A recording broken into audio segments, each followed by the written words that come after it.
will retain our goals and we will retain our land. आमचे जमनी आमची घरां.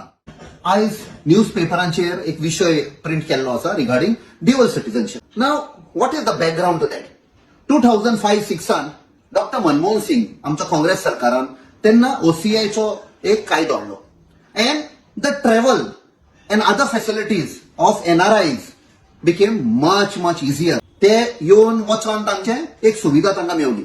आता लास्ट 5-6 वर्सांक हो OCIचो कायदो आसा तो सेंट्रल गव्हर्नमेंट केन्ना ट्विक करता, केन्ना आनी कितें कॉम्प्लिकेशन जाता, हर्डल जाता, आनी it is making difficult for NRIs, even आमचे गोंयकार भाव जे भायर आसा डिफिकल्ट जाता to come in and out. So त्या खातीर आमी थोडे म्हयने पयले एक विशय काडलेलो ड्युअल सिटीजनशिप.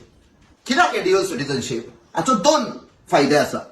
आमचे गोंयकार भुरगे, आमचे लोक, आमचे तरणाटे हांगा जॉब ना तांकां, सो आपणाच्या पोटाक लागून दे ऑप्ट फॉर पोर्चुगीज सिटीजनशिप आनी मागीर युरोपाक वता, UKक वता आनी ते जॉबाक लागता.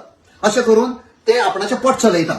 दुसरें म्हळ्यार they send foreign exchange, foreign remittance आपणाच्या सयऱ्यांक, आवय बापायक, and that is a huge foreign exchange for the government of India.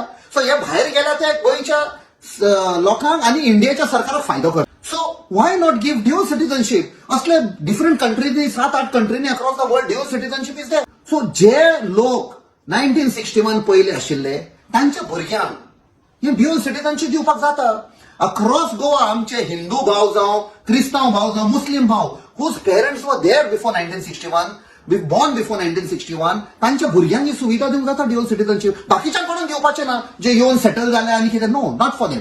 It will help the people of Goa. Second फायदो म्हळ्यार ते बाबडे जेन्ना फॉरेन सिटीजनशिप घेता हे जमनी बिमनी घरां विकून वेता आनी हे मागीर कोण भायले येवन विकते घेता आनी आमच्या सरकार गोंयचो आसा तो सदांच कायदे काडटा जमनी विकपाक भायले. So there are 2 advantages. One is we will retain our goals and we will retain our land. आमचे जमनी आमची घरां.